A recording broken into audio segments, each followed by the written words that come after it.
Bismillahirrahmanirrahim. Assalamualaikum warahmatullahi wabarakatuh. Alhamdulillahi rabbil alamin. Wa bihi nasta'in ala umuri dunya waddin. Wa sallallahu wasallam ala nabiyyina Muhammadin wa ala alihi wa sahbihi ajma'in. Amma ba'd. Alhamdulillah, syukur kita kepada Allah Subhanahu wa taala. Pada pagi ini kita dapat bertemu untuk meneruskan pengajian mukhtasar Al-Bidayah wa Nihayah karangan Al-Imam Abul Fida Ismail bin Katsir rahimahullah. Baik, jadi kita sambung. Jadi sebelum ni kita dah tinjau ayat-ayat Al-Quran berkenaan dengan kisah Nabi Adam alaihi salam. Dan kalau kita nak lihat apakah ayat-ayat yang dihimpunkan berkenaan dengan kisah Nabi Adam alaihi salam, maka rujuklah pada ayat-ayat yang dikemukakan oleh Al-Imam Ibn Katsir rahimahullah dalam Al-Bidayah wan Nihayah. Maka ianya cukup, sudah cukup. Kalau maksudnya katakan kita nak buat bagi orang yang dia ada, contohnya dia nak cerita dekat anak dia ke, ataupun dia dijemput bagi ceramah ke, untuk cerita pasal kisah Nabi Adam atau pengajaran kisah Nabi Adam, atau bagi guru-guru agama yang nak buat rujukan, maka kitab Al-Bidayah wan Nihayah adalah rujukan yang paling kita kata paling senang lah untuk kita nak dapat akses bagi keseluruhan ayat, ataupun kita kata ayat-ayat yang berkenaan dengan kisah Nabi Adam alaihi salam. Baik, boleh saja kita rujuk pada mu'jam yang menghimpunkan ayat-ayat Quran berdasarkan tajuk atau berdasarkan topik atau berdasarkan maudhu' tertentu, subtopik dan sebagainya. Tetapi kalau kita rujuk pada kitab ulama yang mengarang tentang tarikh ataupun qasas, sejarah dan juga kisah-kisah para nabi ini, itu lebih baiklah, sebab kita akan dapat tambahan-tambahan faedah dan juga perkara-perkara yang mungkin tak disebutkan dalam ma'ajim ataupun ensiklopedia atau kamus-kamus yang datang menyusun berdasarkan penamaan ataupun berdasarkan kita kata kaedah-kaedah yang ditetapkan. Baik. Jadi kita tengoklah apa kata Imam Ibn Katsir rahimahullah bila beliau membawakan ayat Al-A'raf ayat 11 hingga 12. Dikatakan di sini, kalau kita tengok balik, yang ni kita dah sebut semua, cuma kita nak tengok balik riwayat-riwayat salaf, riwayat hadis dan juga riwayat athar daripada salaf. Kalau kita tengok last kali kita bincang pada surah Sad dan juga surah Qaf, surah Al-Isra, surah Qaf dan juga surah Sad, surah Sad. Itu kita boleh tengoklah. So itu kata Imam Ibn Katsir sini, dia kata di sini فهذا ذكر هذه القصة من موانع متفرقة من القرآن. So ini adalah penyebutan tentang kisah ini, kisah Nabi Adam dalam tempat-tempat yang mutafarriqah, yang berpecah-pecah lah daripada Al-Quran. وقد تكلمنا على ذلك كله في التفسير. Dan kami telah bahaskannya, kami telah bincangkan ke semua ayat-ayat ini dalam tafsir. So itu juga satu cara lagi lah kita rujuk pada tafsir Ibn Katsir. Itu pun sudah cukup sebenarnya. Cuma bila kita buka tafsir Ibn Katsir, kita nak kena buka satu-satu ayat lah kan.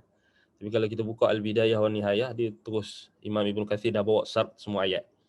So kita just tunggu nak tengok aja penjelasan Imam Ibn Katsir dalam tafsir. Itu cara jugalah. Kalau kita tak mampu nak baca bahasa Arab pun sebenarnya boleh lah, sebab kita orang yang boleh baca Quran, dia akan nampaklah susunan ayat Quran tu kan. So walaupun dia tak boleh baca nas Imam Ibn Katsir punya penjelasan dalam Bidayah, paling kurang dia boleh rujuk ayat-ayat yang disenaraikan, kemudian dia rujuk di tafsir.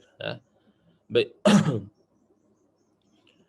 ولا نذكر ها هنا مضمون ما دل عليه هذه الآيات الكريمة وما يتعلق بها من الأحاديث الواردة في ذلك عن رسول الله صلى الله عليه وسلم وبالله المستعان. Dan kami akan sebutkan di sini kandungan konten, isi kandungan apa yang petunjuk yang ditunjukkan dalam olehnya ayat-ayat ini yang mulia. Wa ma yata'allaqu biha, dan apa yang berkait dengannya daripada hadis-hadis yang warid tentang kisah Nabi Adam alaihissalam daripada Rasulullah sallallahu alaihi wasallam. Wabillahil musta'an.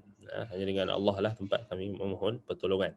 Fa akhbara ta'ala annahu khataba al-malaikah qailan lahum inni ja'ilun fil ardi khalifah. Allah Ta'ala mengkhabarkan bahawasanya dia telah berkata kepada malaikatnya dengan mengatakan sesungguhnya aku nak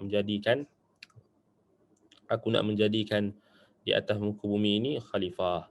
Yani a'lamu bima yuridu an yakhluqa min Adam wa dhurriyyatihi alladhina yakhluqu ba'dhum ba'dha. Maksudnya Allah Ta'ala tahu, aku mengetahui apa yang Allah SWT lebih mengetahui berkenaan dengan apa yang Allah Subhanahu Wa Ta'ala kehendaki dalam penciptaan dia terhadap Adam, penciptaan Adam dan juga zuriat keturunannya yang akan menggantikan antara satu sama lain. Sebagaimana dalam surah Al-An'am ayat 165, wa huwa alladhi ja'alakum khala'ifal ard. Dan dialah Allah yang menjadikan kalian sebagai khala'ifal ardi. Ini maksudnya tafsir kepada khalifah. So khalifah ni apa?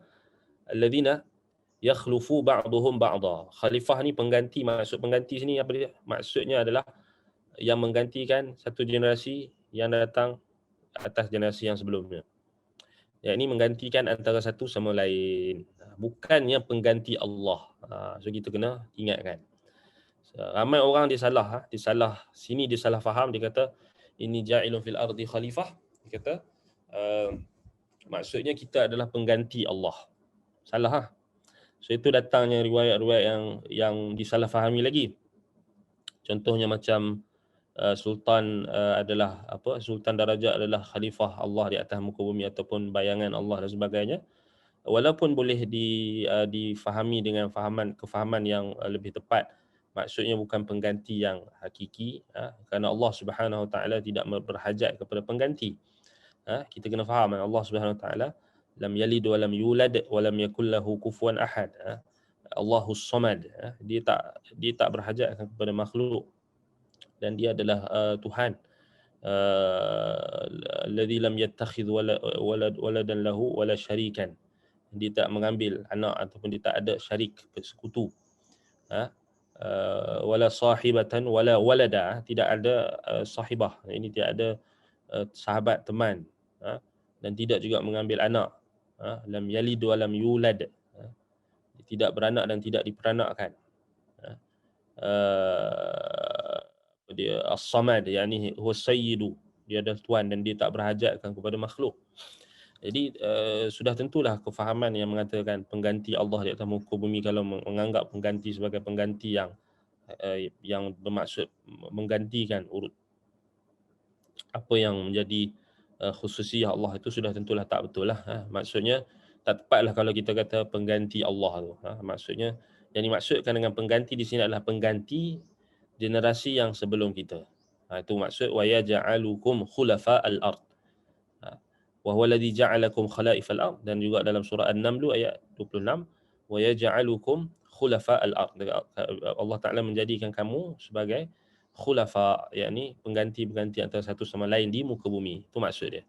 Fa akhbaru bi dhalika ala sabil tamim bi khalqi Adam wa dhurriyyah kama yukhbiru bil amri 'azim qabla kaunihi. وقالت الملائكة السائلين على وجه الاستكشاف واستعلام عن وجه الحكمة لا على وجه الاعتراض والتنقص لبني آدم. So ini kita dah bincangkan sebelum ni.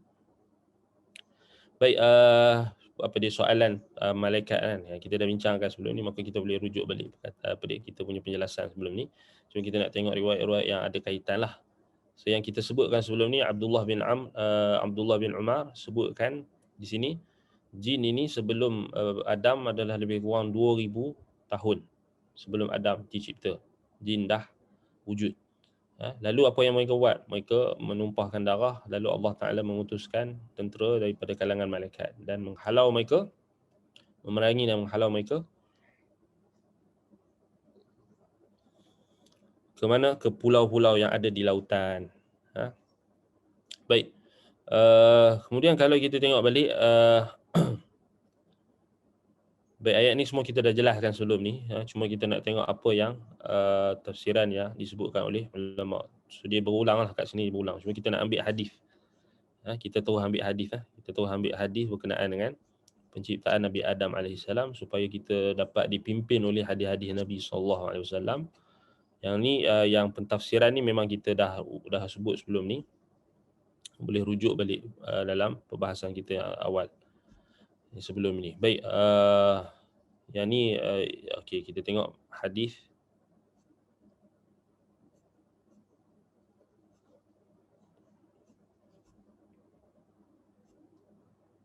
Baik, kita nak tengok tentang perbezaan ulama lah dalam mentarifkan atau dalam memberi penjelasan tentang syurga yang Adam duduk itu. Di mana syurga itu? Maksudnya adakah ianya syurga di langit ataupun syurga di muka bumi? So bila disebut syurga di atas langit itu merujuk kepada syurga Jannatul Ma'wa, tempat asal. Iaitulah apa? Syurga yang kita kata apa? Yang disediakan Allah Subhanahu Wa Taala untuk zuriat keturunan Adam dan zuriat keturunannya yang disediakan untuk mereka. Syurga itu memang Allah Taala ciptakan untuk mereka, iaitulah untuk apa dia kita kata ashabul yamin, iaitulah mereka yang berada di sebelah genggaman tangan kanan Allah Subhanahu Wa Taala ketika Allah menciptakan Adam dan juga zuriat keturunannya. Ketika Allah menciptakan zuriat keturunan Adam, dan Allah Subhanahu Wa Taala telah menggenggam dengan genggamannya dua genggaman, sebelah kiri dan sebelah kanan. Dan sebelah kanan Allah kata ahli syurga, sebelah kiri maka ahli neraka. Maka di situlah kalau kita tengok balik yang dimaksudkan dengan syurga yang asal lah, syurga yang kita kata berada di bawah di atas langit yang ketujuh, di bawah arasy Allah. So ini kita bincang. Sebab tu bila kita dah bincang tentang arasy Allah dengan detail, sebab tu kita dah tak ada masalah dah sebenarnya. Sebab tu kenapa anda tekankan, kena awal-awal lagi kita dah tekankan tentang penjelasan itu dengan agak sedikit terperinci, sebab tujuan dia jelas, tujuan dia jelas supaya kita tak pening lah. Bila kita sebut kat mana syurga kan, so kita tak pening lah, kita dah dapat gambaran awal lah. So kita dah bincang waktu perbahasan kita tentang arasy. Kita bincang lebih kurang 3 atau 4 kelas tentang arasy saja. Ana rasa kita bincang lama. So bila kita dah ada maklumat yang kukuh tentang makhluk Allah yang bernama arasy, so bila kita masuk perbahasan ni kita dah relax. Faham maksud relax? Maksudnya kita tak perlu ulang balik. Sebab tu siapa yang follow lambat, dia kena refer balik awal supaya dia tak ketinggalan. Sebab yalah kalau takkan kita nak ulang balik. Nak ulang balik habis lah kan. So nak ulang balik maksudnya kita jadi apa kita kata tak ada, maksudnya kita akan ulang kemudian habis waktu dekat ulang tu lah kan. So kita tak boleh nak cover topik yang baru. Sebab tu kenapa anda tekankan kita punya kelas ni memang kita tekankan dengan agak terperinci supaya kita boleh faham dan tak ada lagi persoalan-persoalan yang berulang. Sebab tu kalau siapa yang follow lambat, sebab tu anda cakap lah, dia kena refer balik kelas-kelas sebelum ni. Kan? Sebab itu kita kata ilmu ni dia berterusan. Dia tak boleh kita potong ataupun kalau kita lewat kita kena, bukan kita tak boleh join. Tapi kita kena ada kita punya usaha sendiri untuk kita refer, kita cari. Kan? Jangan kita harap nak tanya je nak dapat jawapan terus tanpa kita ada usaha. Sebab tu sekarang bukan macam zaman dulu lagi teruk kan. Zaman dulu nak dapat satu hadis kena buat rihlah, kena merantau jauh. Ada sahabat Nabi yang daripada Madinah pergi ke Kufah, ada yang sampai imam di kalangan tabi'in dan sebagainya. Imam Ahmad daripada Baghdad ke Yaman semata-mata nak ambil hadis. So ada seorang sahabat Nabi Jabir ataupun tak ingat nama, melakukan perjalanan semata-mata nak faham satu hadis. So kita hari ni mudah. Hari ni kita tunggu saja orang bagi link. Tunggu orang bagi link. Tunggu admin bagi link. So kita buka pun dapat hadis. Kan? Kitab pun sama juga, kita dapat dengan mudah akses. Itu pun kita malas lagi kan. Itu tak tahulah nak cakap apa kan. So maksudnya bukan masalah kita tak faham atau tak apa, masalah kita punya sikap. Kita sikap kita yang tak mau nak usaha lebih. Kerana hanya semata satu lagi hanya mengharapkan ustaz. Hanya mengharapkan ustaz. Ustaz bolehlah bagi tahu, dia bimbing. Sebenarnya apa dia ustaz apa dia fungsi seorang pengajar. Dia adalah pembimbing. Dia adalah yang membimbing. Dan dia bukanlah dia nak meluahkan semua maklumat untuk kita tu dengan kita dapat dengan mudah, bukan. Tapi dia hanyalah nak membimbing kita kan. Kalau dia bagi kita lebih, itu alhamdulillah. Dia bagi maklumat yang lebih, alhamdulillah. Kalau kita tak dapat, kita hanya dapat dia punya kunci-kunci yang dia bagi pun dah cukup sebenarnya. Sebab tu ada orang bila ada orang dia tak bersyukur lah bila dapat apa guru yang bagi dekat dia maklumat yang sangat banyak, sangat maksudnya mungkin kalau di kelas yang lain mungkin dia takkan dapat sebanyak itu, tetapi dia tak bersyukur dengan dia tidak kita kata tidak berusaha untuk mencari lagi ataupun berusaha untuk memahami dengan apa yang telah ditunjukkan. Sebab tu kalau kita tengok balik ramai orang dia tak bersabar dan dia tak boleh sebab itu yang kalau kita tengok ramai orang yang dia kenapa macam mana boleh dia jadi dia futur ataupun dia akhir sekali dia tinggal tu kelas kerana dia tak berapa sabar. Dia kata agak panjang, agak lama nak sampai dan sebagainya. Sedangkan kita nak dibandingkan ulama-ulama dulu memang tak boleh banding lah. Ulama dulu kalau kita bayangkan macam mana mereka nak sampai pada satu ilmu tu memang susah. Cuma kita hari ni sepatutnya kita dah ada teknologi yang ada sekarang ni, patutnya kita kena bersabarlah untuk faham tu lagi, sebab banyak lagi benda yang kita nak bahaskan. Kita kena sabar. Baik, balik perbahasan kita tadi. Jadi yang dibahaskan oleh ulama yang ada perbahasan tentang di manakah syurga yang asal. So kita dah dapatlah kat sini syurga yang Nabi Adam alaihissalam diciptakan dalamnya, yang disediakan untuk dia dan juga Hawa dan juga zuriat keturunan adalah jannatul ma'wa, iaitu yang berada di langit kan, berada di langit yang ketujuh, iaitu apa kita kata di bawah arasy, dan ditambah lagi dengan kita tahu tentang peristiwa Isra' dan Mi'raj kan. So Nabi SAW masuk ke dalam syurga tu daripada waktu Mi'raj, dan itu lebih lagi menambahkan keyakinan kita. Baik, jadi disebutkan di sini, baik kita tengok di sini,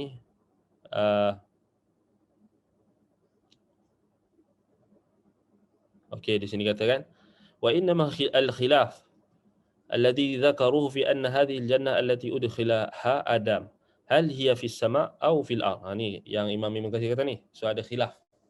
Adakah syurga yang dimasukkan Allah Taala Adam itu adalah di langit ataupun di bumi?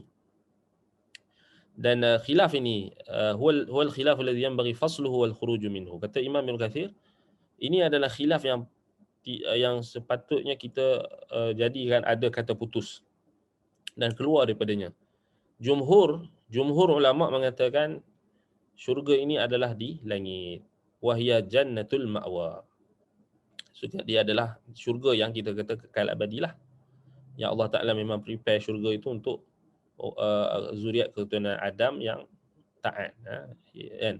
Li zahiril ayati wal ahadith. So berdasarkan zahir ayat-ayat Quran dan hadis-hadis Nabi yang kita dah bincang sebelum ni. Ayat-ayat dia seperti firman Allah Taala, wa qulna ya adamu uskun anta wa zawjukal jannata. Al-alif wal lam laysa lil umum wala lil ma'hudi lafzi wala li ma'hudi lafzi wa innama ta'udu ala ma'hudi dhihni wa huwa al-mustaqiru syar'an min jannatil ma'wa. So alif dan lam dekat al-jannah di situ dia bukanlah menunjukkan umum, laisa lil umum, tetapi la wala lil ma'hudi lafzi. Dia bukan juga menunjukkan ianya adalah merujuk kepada apa yang menjadi kebiasaan yang difahami pada lafaz, tetapi wa innama ta'udu ala ma'hudi dhihni, ianya kembali kepada apa? Kembali kepada apa yang telah terbiasa pada zihin, yakni pada pada pemikiran. Iaitulah apa? Wa huwa mustaqiru syar'an min jannatil ma'wa. Dari sudut syar'i ianya memang semua orang yang faham tentang ayat-ayat Quran dan faham tentang hadis-hadis Nabi, memang bila disebut al-jannah, maksudnya orang akan faham syurga lah. Orang tak akan faham jannah ni secara ma'hudun mustaqirrun bisyar'i. Tak, kalau lafzi saja kita kata mungkinlah orang akan faham dia adalah kebun. Bolehlah kita kata kebun, kebun macam kisah ashabul jannah kan, ashabul jannah yang dalam surah al-kahfi, yang dalam surah al-qalam dan sebagainya. Mungkinlah kita boleh kaitkan dengan ma'hudul lafzi. Maksud ma'hudul lafzi ni apa yang terbiasa pada lafaz, maksudnya boleh jadi dia merujuk kepada kebun-kebun yang ada di bumi. Tetapi itu pun dia mesti balik pada siyak, dia mesti balik pada konteks ayat. Sebab tu kalau kita tengok konteks ayat yang ceritakan tentang syurga ini, jannah, al-jannah ini merujuk kepada jannatil ma'wa kan. Sebab itulah yang ulama faham daripada hadis-hadis dan juga ayat-ayat Quran pada zahirnya. Sebab itu antaranya lagi riwayat tentang hadis syafaat. Hadis Nabi Adam dan Musa berhujjah dengan Nabi Adam. Iaitulah apa? Nabi Musa alaihi salam tanya Nabi Adam, ala ma akhrajtana wa nafsaka minal jannah. Apakah yang menyebabkan kami dikeluarkan dan diri kau dikeluarkan daripada syurga al-jannah. So ini kalau kita tengok balik banyaklah. Begitulah juga hadis dalam Sahih Muslim yang Imam Ibn Kathir bawa ni, hadis Abi Malik al-Ashja'i, Abi Hurairah dan juga Abu Malik daripada Huzaifah. Dan Nabi SAW ceritakan berkenaan dengan yajma'ullahu an-nasa, ketika manusia dihimpunkan di akhirat nanti pada mahsyar. Fayaqumul mu'minuna hina tazlifu lahumul jannah fayatuna Adam fayaqulun. Lalu orang-orang beriman pun mereka diperlihatkan dengan syurga. Kemudian datanglah mereka mendatangi Adam. Lalu mereka mengatakan, ya abana istaftah lana al-jannah. Lalu mereka kata, wahai bapa kami, bukakanlah kami syurga, bukakanlah kami pintu syurga. Fayaqul wa hal akhrajakum minal jannati illa khati'atu abikum illa khati'ati abikum. Bukankah Adam ni dia tak boleh kan. So kat sini balik hadis ni ditafsirkan dengan hadis syafaat lah. So minta syafaat ketika di akhirat. So syafaat ni hanya boleh diminta oleh Nabi kepada Nabi-Nabi di akhirat, bukan kat dunia. Kat dunia minta dekat Allah saja. Ni pun ada point juga ni kan. Maksudnya orang tak faham. Lalu dia minta dekat dunia, ya Rasulullah isfa' lana. Di dunia tak boleh. Di dunia haram kita minta kepada Nabi. Sebab bukan tempat dia. Tunggu akhirat, tunggu mati nanti, dah di padang mahsyar, dihimpunkan di padang mahsyar nanti baru kita boleh pergi minta. Dekat sana. Kan? Kat dunia tak boleh lah. Kat dunia minta kat siapa? Kat Allah Ta'ala. Sebab Allah tak bagi. Kita minta kepada selain dia. Sebab syafaat tu milik dia. Nabi SAW pun tak boleh bagi syafaat melainkan dengan izin Allah, melainkan dengan redha Allah. Kan? Malaikat pun tak boleh bagi. Kalau dia orang boleh bagi, maksudnya kita beranggapan Allah Ta'ala ni ada sekutu dengan makhluknya. Tak boleh lah. Sebab itu bila manusia bertemu dengan Adam AS, mereka minta untuk masuk syurga ataupun minta syafaat. Sebab tu Adam kata, wa hal akhrajakum minal jannati illa khati'ati abikum.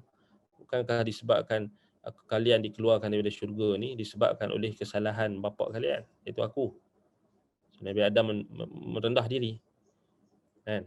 So, satu sebab apa? Sebab yang akan pertama buka pintu syurga bukan Nabi Adam tapi Nabi kita Muhammad SAW. Dia orang pertama yang akan ketuk pintu syurga dan akan pertama yang buka pintu syurga dan pertama yang masuk syurga. Sebab itu Nabi Adam tak boleh bagi tu, tak boleh bagi apa yang dimintakan untuk buka pintu syurga, sebab dia bukan sahibul maqam, dia bukan pemilik maqam al-mahmud dan bukan juga orang pertama yang akan masuk syurga. Nabi Muhammad SAW. Sebab itu dia berhujah dengan apa? Syurga tu. Syurga yang kita akan masuk nanti. So ini dalil yang paling jelas menunjukkan syurga yang Nabi Adam dikeluarkan itu adalah syurga jannatil ma'wa, iaitulah syurga yang berada di langit yang ketujuh, di atas langit yang ketujuh, yang berbumbungkan arasy Allah Ar-Rahman. Yang kita kata yang adanya dilindungi dengan cahaya Allah Subhanahu Wa Taala yang Maha Agung. Baik. Kalau kita tengok balik, ini menunjukkan, kata Imam Ibn Kathir, wa hadha fihi quwwatun jayyidah. zahiratun fi dalalah ala annaha jannatul ma'wa wa laysat takhlu an nadhar. Baik, ini adalah dalil yang paling kuat sekali lah, yang baik, yang kuat, itulah zahir pada dalalah yang ditunjukkan, petunjuk yang ditunjukkan dalam hadis ini bahawasanya syurga yang dikeluarkan Adam alaihi salam adalah syurga al-ma'wa, jannatul ma'wa. Wa qala akharun balil jannah allati uskinaha Adam uskinaha Adam lam takun jannatul khald atau lam takun jannatul khuld لأنه كلف فيها ألا يأكل من تلك الشجرة ولأنه نام فيها وأخرج منها ودخل عليه إبليس فيها وهذا مما ينافي أن تكون جنة المأوى. Adapun pendapat yang kata dia adalah syurga yang di atas muka bumi dan dia bukan syurga yang kekal abadi, kerana apa alasan mereka? Kerana bagi mereka alasannya kerana kalau syurga yang kekal abadi ini, kenapa Nabi Adam ditaklifkan di dalamnya untuk tidak makan dan tidak sentuh pokok tersebut? Kalau dia syurga kekal abadi, sudah tentulah apa? Boleh je makan. Dan dalam syurga itu juga ataupun dalam jannah atau kebun dia kata di dunia ini, kerana Nabi Adam AS tidur di dalamnya dan dikeluarkan darinya, dan masuk juga ke dalamnya adalah iblis. Dan ini menafikan, kata mereka, ianya adalah jannatul ma'wa. So itu hujah mereka. Dan kalau kita tengok balik kaul ini, pendapat ini bukanlah pendapat yang kita kata asing lah sebenarnya. Pendapat yang dia hikayatkan daripada Ubay bin Ka'ab, Abdullah bin Abbas, Wahab ibn Munabbih, Sufyan bin Uyainah, dan juga dipilih oleh Ibnu Qutaibah dalam Al-Ma'arif, dan Al-Qadi Munzir bin Sa'id Al-Baluti dalam tafsirnya. Dan kalau kita tengok balik, ianya dihikayatkan juga daripada Abi Hanifah rahimahumullah. Baik. Dan kalau kita tengok balik dinukilkan juga oleh Abu Abdullah Muhammad bin Umar Al-Razi Ibn Khatib Ar-Rai, yani Ar-Razi lah, dalam tafsirnya, tafsir Al-Kabir. Beliau mengatakan beliau juga pegang pendapat ni lah daripada Abil Qasim Al-Balkhi dan Abi Muslim Al-Asbahani. Al-Qurtubi juga menukilkan pendapat ini dalam tafsirnya, iaitulah pendapat yang dinukilkan daripada Mu'tazilah dan Qadariyah. Dan ini kata beliau ialah nas Taurat yang ada di kalangan ahli kitab. So kalau kita buka dalam Taurat tu memang itu pendapat ahli kitab lah. Baik, kemudian kalau kita nak bahas lagi, memang diriwayatkan, dihikayatkan daripada Ibnu Hazmin, daripada Abu Muhammad Ibn Atiyah, sahib Al-Muharrar Al-Wajiz, Ibnu Atiyah, Abu Isa Ar-Rumani dalam tafsirnya, dan dihikayatkan juga pendapat jumhur yang menukilkan pendapat yang pertama, seperti dia juga Abdul Qasim Ar-Raghib Al-Qadi Mawardi. Tetapi kalau kita tengok balik, inilah yang dinukilkan, mereka berselisih pendapat, adakah syurga yang Adam dan Hawa itu tinggal itu adalah syurga yang kekal abadi ataupun syurga yang ada di atas muka bumi. Iaitulah syurga yang ada di atas muka bumi, yang dijadikan Allah sebagai negeri ibtila atau ujian. Dan bezalah, mereka bezakan dari sudut syurga yang kekal abadi itu, yang di langit yang ketujuh itu adalah syurga tempat darul jaza, tempat pembalasan. Adapun syurga yang ada di atas muka bumi, di mana wallahu taala alam, mungkinlah merujuk kepada langit yang keberapa, langit ke pertama ke langit keberapa ke, yang ada tempat yang sama, ataupun merujuk kepada bumi, muka bumi ini adanya syurga, adanya kebun-kebun atau taman-taman ketika itu yang Allah Taala sempurnakan kejadiannya. Tetapi yang jelasnya kita dah sebutkan tadi, yang zahirnya ianya merujuk kepada memang syurga yang kekal abadilah, syurga yang asal, jannatul ma'wa. Baik, kemudian kita tengok balik perbezaan pendapat itu kerana apa? Mereka berpendapat yang salah satunya pendapat yang kita kata di langit, kerana Allah Ta'ala sebut dia diturunkan daripada langit. Dan ini kalau kita tengok pendapat siapa, terperincinya dia adalah pendapat Al-Hasan Al-Basri dan juga jumhur ulama lah.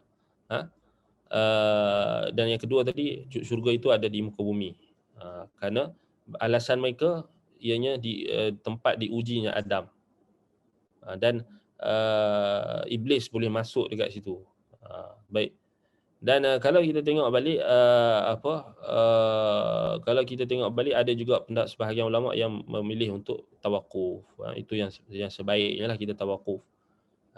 Dan kita balik pada nas ayat yang jelaslah menunjukkan memang diturunkan daripada syurga yang jannatil ma'wa, syurga yang ada di langit yang ketujuh, yang paling atas sekali, yang memang Allah SWT ciptakan Adam alaihissalam daripada syurga tersebut. Baik, kemudian dibahaskan lagi lah tentang pokok apa yang Nabi Adam alaihissalam dilarang, dan semua tu kalau kita tengok balik tak ada lah faedah-faedah yang banyak. Tetapi kalau kita nak kata tak ada faedah langsung pun tak tepat lah, kerana salaf dulu bincangkan. Salaf dulu bincangkan. Kalau tak, kalau lah kita kata tak ada faedah, sudah tentu salaf tak bincang. So hati-hati kat kenyataan kita tu. Kenyataan kita kadang-kadang tu agak tergelincir lah, sebab kita macam ingat kita lebih hebat, atau lah walaupun kita tak anggap macam tu, tapi mungkin kita terlepas pandang. Kita anggap kita makin maju, kita anggap ulama salaf dulu makin ketinggalan macam tu. Ini pun masalah juga. Anda pernah terbaca beberapa buku dia tulis kitab-kitab tafsir yang muktabar seperti gini-gini tak perlu lagi lah dibaca, tak perlu lagi lah dipelajari, tak perlu lagi. Seakan-akan macam dia nak suruh kita buang kitab-kitab tafsir yang muktabar ni. Ini bahaya kenyataan tu. Seakan-akan macam dia kata kita tak perlu dah rujuk tu, dia dah ketinggalan zaman. Ni bahaya. Ini adalah syubhat yang cuba dibawakan oleh golongan-golongan modernis, golongan-golongan liberal dan golongan-golongan seangkatan dengannya. Mereka tak mahu kita ada connection dengan golongan terdahulu, dan mereka tak mahu kita mentakzimkan, mereka tak mahu kita mengagungkan golongan salaf yang terdahulu. Sebab itu mereka nak buang segala-galanya, nak buang. Sebab itu kadang-kadang kita tak perasan benda ni boleh berlaku dengan cara yang sangat halus. Antaranya anda dah sebut dah sebelum ni, antaranya dengan cara mereka membuang riwayat-riwayat yang ada diriwayatkan dalam kitab-kitab tafsir dengan alasan kononnya nak buang riwayat Israiliyat. Dengan alasan kononnya nak buang riwayat yang dhaif. Dengan alasan. Sebab tu anda kata kita tak tohmah niat sebahagian orang. Mungkin mereka terkeliru, tetapi dengan alasan tu kadang-kadang kita kena hati-hati. Alasan yang mereka bagi tu macam lebih kurang macam sama untuk cari kebenaran, tetapi dia halus. Dia halus. Sebab dia tak mahu kita ni, dia tak mahu benda tu, dia tak mahu dia nak supaya datangkan tafsiran-tafsiran baru yang kadang-kadang bahkan kebanyakan tafsiran-tafsiran baru ni memang lari daripada maksud dan tujuan asal ayat Al-Quran tu diceritakan. Sebab tu ini kita kena hati-hatilah kan. Dalam masa yang sama juga kita bukanlah kita nak kata kita terima semua riwayat Israiliyat. Ada riwayat Israiliyat yang memang batil, yang memang tak boleh diterima, memang bercanggah dengan akidah yang benar. Tapi bukanlah bermaksud kita menzalimi sesebuah kitab pengarang yang mengarang kitab tersebut, seperti imam-imam yang muktabar. Baik. Kemudian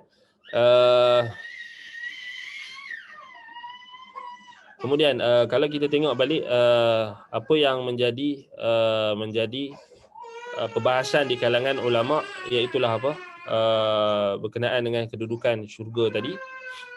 Dan kita dah sebutlah yang rajahnya memang berdasarkan apa yang Imam Ibn Katsir sebutkan pada awal, ianya pendapat jumhur ulama, iaitu di mana di Jannatil Ma'wa yang kita bincang sebelum ni, dia kedudukannya di langit yang ketujuh di bawah arasy Allah, yang berbumbungkan arasy Allah Ar-Rahman. Baik. Kemudian kalau kita tengok balik apa yang dibahaskan oleh Imam Ibn Katsir rahimahullah berkenaan dengan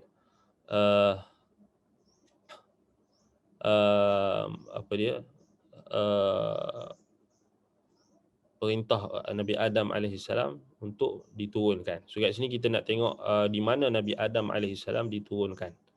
So di sini ada faedah dari sudut sejarah lah. Ni. Baik. Dikatakan di sini, kita tengok riwayat ni.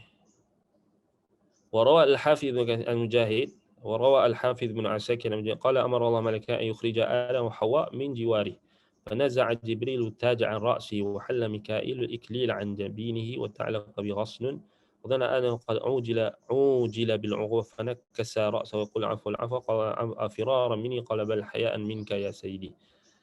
Baik, yang ni kalau kita tengok riwayat yang tak sahih lah, kita tak tengok riwayat-riwayat yang tak sahih ni. Baik, kemudian kata Al-Auza'i Al-Hasan, maka Adam fil jannah 100 am. So ni ada riwayat yang kalau kita tengok balik dinukilkan juga oleh As-Suyuti dalam Durrul Manthur, dikatakan Nabi Adam AS di syurga itu selama 100 tahun. Wa fi riwayah 60 'am. Ada juga riwayat yang kata 60 tahun. Wa baka 'ala al-jannah 70 'aman, kata dia menangis di dalam syurga 70 tahun. Wa 'ala khati'atihi 70 'aman, kata 70 tahun. Wa 'ala waladihi hina qutila 40 'aman, dikatakan ketika dia menangis ketika anaknya itu terbunuh 40 tahun. Semua ini riwayat yang tidaklah kita kata tidak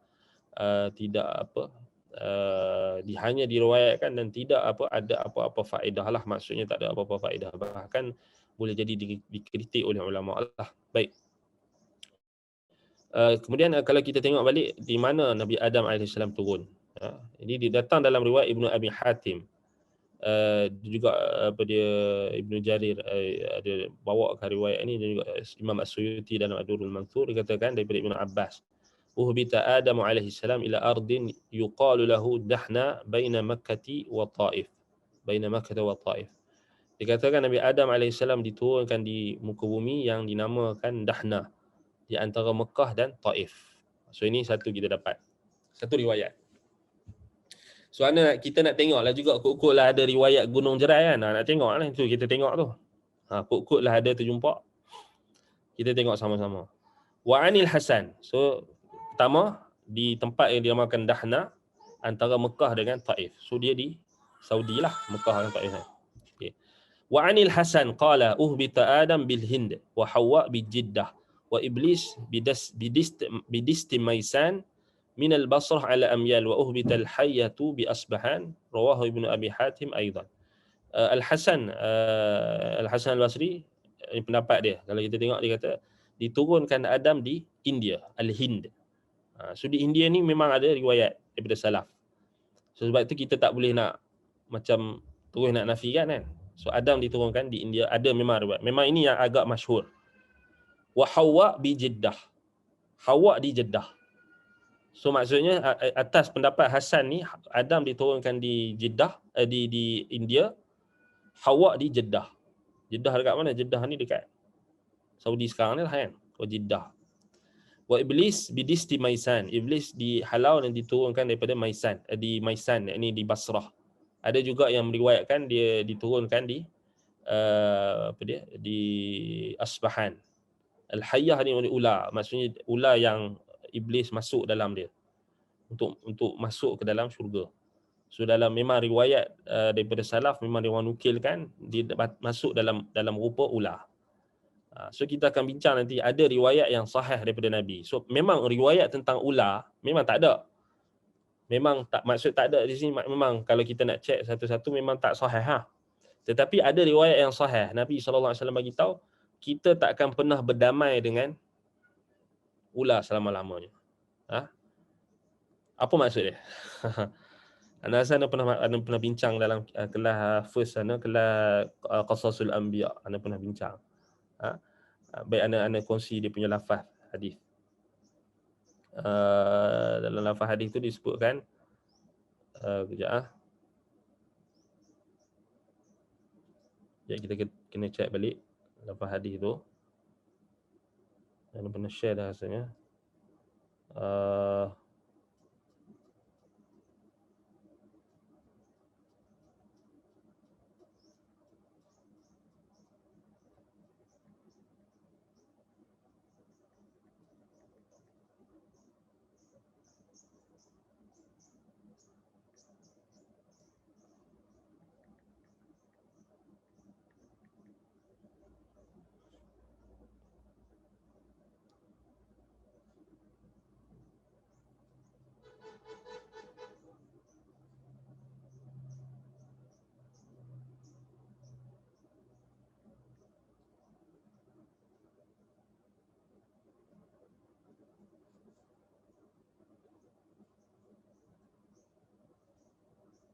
Baik.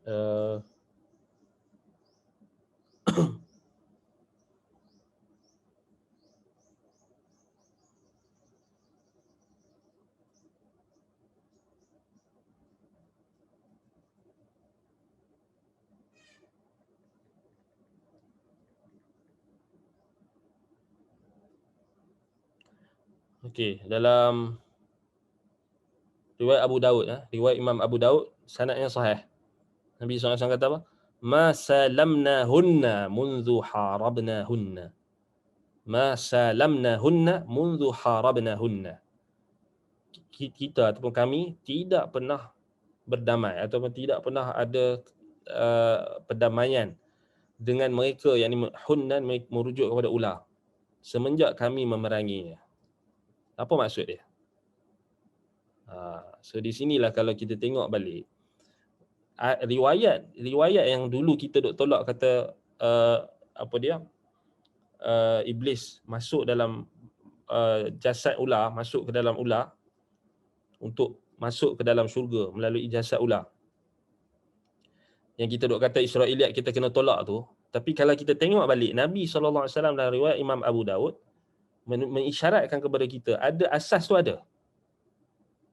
So sebab itulah kenapa kita kena faham, maksudnya nak faham sesuatu isu, dia tak semudah kita ambil satu riwayat kita faham. Tak. Okey, riwayat ni sahih. Okey, ni betul. Okey, ni riwayat dhaif maudhu', okey tolak. Tak semudah macam tu. Jadi kita kena tengok dari sudut apa? Kerangka yang luas. So bila ada riwayat yang Nabi SAW kata masallamna hunna mundu harabna hunna, so di sini asas kita kata dia adalah satu. Memanglah orang akan tanya, tapi Nabi tak bagi tahu. Memanglah Nabi tak bagi tahu, tapi apa maksud dia? Bila Nabi kata masallamna hunna, kita tengok dia punya syarahan. Kita tengok dia punya syarahan hadis ni oleh ulama yang syarahkan hadis ni.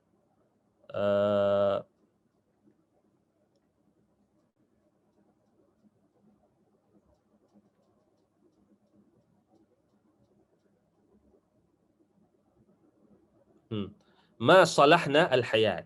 Kami tak pernah apa? Ada perdamaian dengan ular. Ular-ular. Mundu harabna hunna. Ay mundu waqa'a bainana wa bainahunna al-harb. Jadi sejak berlakunya antara kami dan mereka ular-ular ni peperangan. Apa maksud peperangan? Fa innal muharabah wal mu'adah bainal hayyati wal insan jibiliyah. Jibiliyah, tabi'iyah maksudnya. Kerana peperangan antara manusia dengan ular ni dia secara tabi'i memang Allah Ta'ala jadi. Apa maksud tabi'i? Maksudnya ketika Adam AS diciptakan, ketika Adam AS dikeluarkan daripada syurga, berpunca daripada iblis yang telah masuk ke dalam ular, dalam badan ular dan telah menimbulkan was-was kepada Nabi Adam AS, dan daripada situlah kalau kita tengok balik dikeluarkan Adam, Hawa, iblis dan juga ular daripada syurga. So sebab itu riwayat yang sebut ular tu diturunkan juga memang riwayat yang ada asas dia.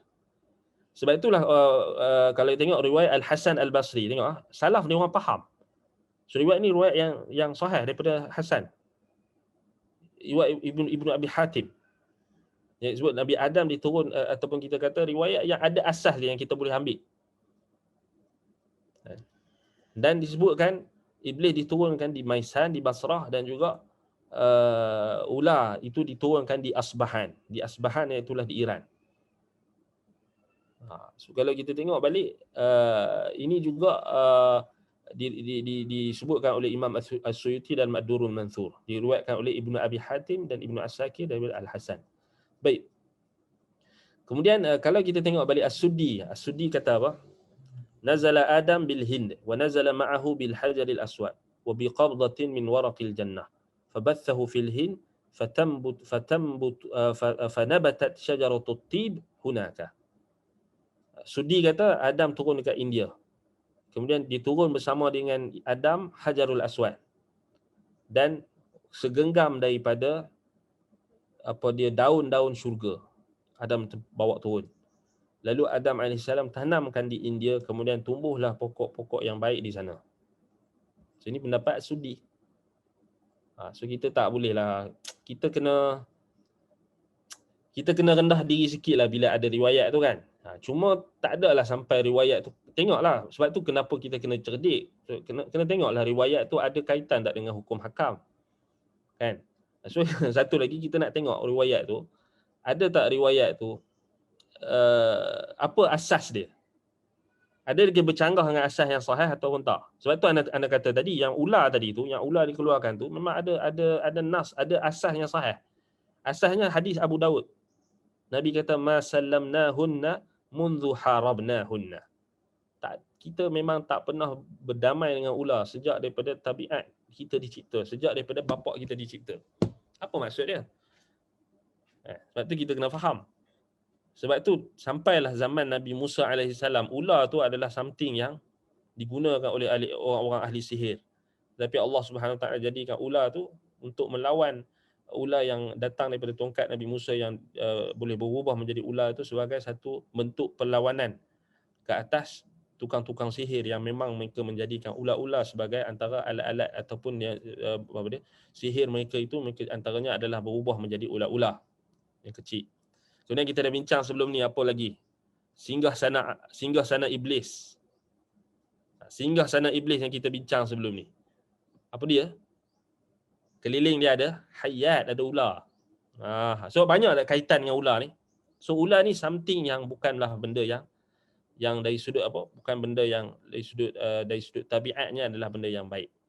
Itu maksud Nabi SAW, memang kami berperang dengan dia semenjak lagi dia diciptakan. Semenjak kami mula berperang dengan dia. Apa maksudnya? Maksudnya perang antara Adam dengan, maksudnya pertentangan antara Adam dengan ular yang telah mengkhianati Adam. Dengan apa? Dia membenarkan iblis masuk melalui dia untuk menimbulkan was-was dan untuk itu antara datang kalau kita perincian bagaimana was-was itu ditiupkan melalui ular tersebut. So berkenaan dengan ular ni bukan semata-mata Israiliyat semata-mata, kita kena faham. Jangan kita anggap ini Israiliyat kena buang.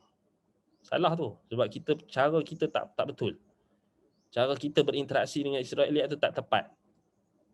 So macam mana kita nak cerita kalau kita tak ada kefahaman yang betul dalam kita berinteraksi dengan riwayat-riwayat yang datang daripada salaf.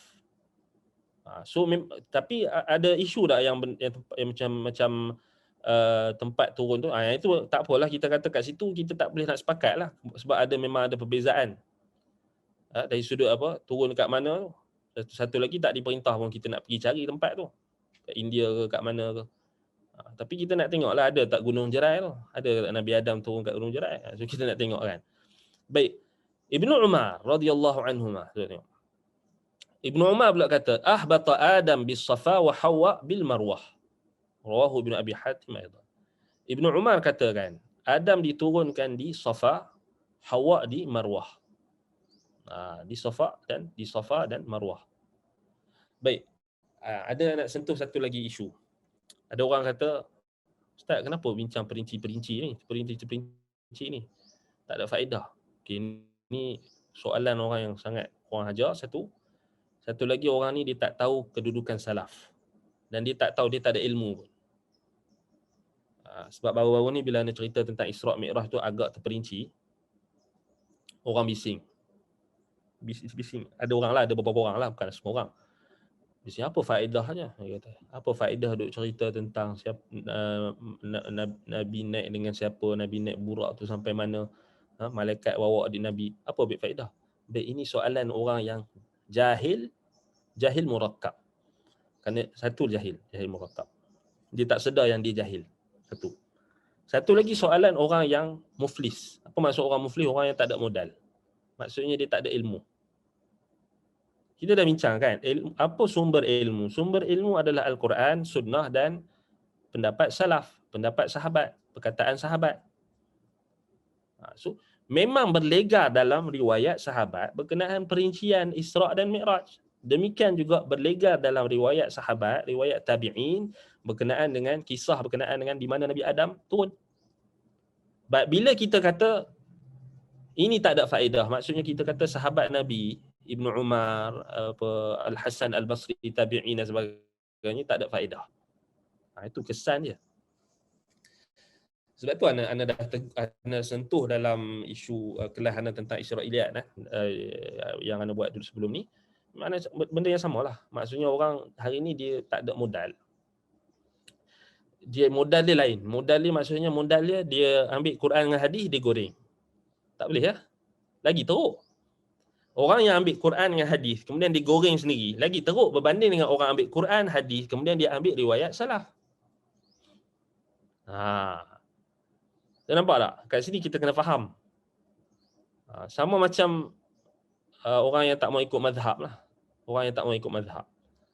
Dia akhir sekali dia ikut mazhab ulama yang ada mazhab juga ataupun ada mazhab walaupun bukan mazhab daripada 4 imam mazhab yang muktabar, tapi ada juga mazhab yang dia ambil. Last sekali dia taklid dengan ulama mutaakhirin tu juga. Jadi mazhab juga. Dia macam tu lah. Kan? Orang yang dia nak tolak riwayat yang ulama salaf bahas, Israiliyat dan sebagainya, dia nak tolak total. Last sekali dia pakai pendapat dia lagi teruk. Lagi masalah. Kan? Kita kena faham bila Quran dengan sunnah tu datang riwayat salaf yang mentafsirkan dengan sama ada dengan umum ataupun dengan terperinci, maka tanggungjawab orang yang menyampaikan dia kena perincikan juga. Kalau tak, bila dia tak perinci, itu yang datang orang lain boleh dakwa tu. Golongan batiniah pun dia boleh dakwa. Ni dia ambil Quran dan hadis. Sebab tu kita tak berapa teliti bab ni. Satu lagi orang yang dia tak ada ilmu lah. Kan? Sebab anda pernah dengar ada orang tanya. Dia tanya, saya tanya seorang individu ni, dia tanya tentang Isra' Mi'raj. Dia tanya agak soalan dia agak terperinci sikit. Kemudian dia kena marah. Apa kena tanya lebih-lebih ni? Cukup beriman. Memanglah kita kena beriman, tapi bila ada pertanyaan, bila orang tu yang dia sampaikan, nak tak nak dia kena tengoklah balik apa yang salaf cakap. Kalau salaf persoalan tu ada berkait dengan apa yang salaf pernah jelaskan, dia tanggungjawab dia untuk jelaskan. Tapi kalau dia tak mampu jelaskan, cakaplah wallahu alam, saya tak tahu. Okeylah. Kan? Okeylah, yalah betul lah kita kata kalau kita tak tahu, kita tahu wallahu alam, la adri. Tapi kalau riwayat tu ayat Quran dan hadis tu memang diceritakan detail. Ada perincian daripada salaf, daripada sahabat Nabi, daripada tabi'in, daripada atba'ut tabi'in, kenalah jelaskan. Itu yang kita maksudkan perincian tu. Bila kita cerita agak terperinci, orang yang malas ni malas apa? Malas rujuk, malas baca kitab, malas dia tengok sanad hadis banyak, dia malas. Oh, itu punca dia. Sebab tu dia tak mau tu. Itu je sebenarnya, dia malas. Engkau dah malas, janganlah engkau nak blame orang yang rajin. Orang yang rajin baca. Sebab tu orang yang betul-betul akan faham, yang bila dia orang yang dia betul-betul dia refer pada salaf ni, betul-betul dia refer pada riwayat-riwayat tu. Bukan dia ambil mudah, dia kata okey pasal panjang sangat saya tak mau baca. Tak, kamu sebagai orang yang orang ditanyakan soalan, kenalah sebagai orang yang mengajar, kenalah rujuk. Nak tak nak kenalah rujuk. Kalau tak tahu tak apalah kata wallahu alam. La adri, aku tak tahu. Tapi janganlah blame pula orang yang tahu lebih terperinci. Kan? Sebab semua tak sama dari sudut orang yang refer lebih terperinci tu. Kadang-kadang perincian dia tu ada je dalam Sahih Bukhari, ada je dalam Sahihain. Kan? Cuma kita terlepas pandang. Dan sebab tu kenapa kita kena sentiasa menuntut ilmu. Dan ilmu tu sifat dia macam tu. Dia kita tak boleh kita kata okey saya bila kita tak tahu kita macam kita nak tutup kita punya kejahilan, kita kata okey, apa tanya banyak-banyak ni? Cukup beriman. Tak. Itu mungkinlah level waktu kita belajar di sekolah menengah ke sekolah rendah ke tadika ke, mungkin boleh lah kan. Tapi dah bila kita dah memang betul kita nak menuntut ilmu, tak sepatutnya lah kita tutup pengetahuan tu dengan cara kita blame orang yang tanya. Kan? Ya, saya rasa bila kita faham definisi, kita dapat faham dengan lebih baik dan kita dapat kenal cerita tidak tepat atau tidak sahih. Betul. Kan? Kalau kita tahu dengan terperinci, kita akan tahu apa yang sahih, apa yang tak sahih. Sebab kat situlah kita akan tahu apa yang bercanggah, apa yang tak bercanggah. Kalau kita start tutup, kita kata ni tak payah bincang. Ada orang dia nak tutup cara tu dengan dia mulalah dia kata ni riwayat Israiliyat, jangan rujuk. Bukan macam tu. bukan semudah macam tu. Bukan semudah macam tu. Baik, kita balik pada riwayat tentang Nabi Adam turun. Baik. Kita kena faham. Sebab tu kita kena jelaskan. Memang tak ada riwayat yang sahih sebut kat mana Nabi Adam turun. Tetapi salaf dulu sebut. Maksud salaf, bila salaf dulu sebut, maksudnya dia ada satu faedah di situ. Faedah dari sudut pengetahuan tentang perincian sesuatu perkara itu dapat dikemukakan. Walaupun sahih atau tak, tetapi dapat dikemukakan. Maksudnya ada qaul. Contoh macam Nabi Adam turun di India. Ada tak qaul? Ada qaul. Ada pendapat. Semacam pendapat Al-Hasan Al-Basri, pendapat As-Suddi. Kan? Tetapi sejauh mana pendapat itu kuat, wallahu ta'ala a'lam. Sebab tu mereka pun tawakuf. Mereka berhenti. Okay, base sekadar riwayat. Ada tak faedah kalau kita tahu? Memanglah secara terperinci, secara kita kata dari sudut hukum, pengamalan, memanglah tak ada faedah dari sudut pengamalan tu. Memang tak diperintahkan kita pergi India untuk cari tempat tu dan tak ada ibadat-ibadat yang disyariatkan. Tetapi dari sudut pengetahuan, dari sudut ilmu, dari sudut pengetahuan, adalah dari satu sudut. Kemudian kat situlah macam mana kalau kita tengok balik, ada macam mana kalaulah kita kata kaitan antara tamadun awal manusia ini di India dan sebagainya tu, kat situ dia ada di connection dia kat situ kan. Dan boleh jadi orang yang buat kajian tentang asalnya di India itu adalah tempat asalnya sebelum dia berubah menjadi penyembahan berhala, asalnya dia adalah beramal dengan ajaran tauhid dan sebagainya. Kita boleh berhujah pada orang-orang musyrikin.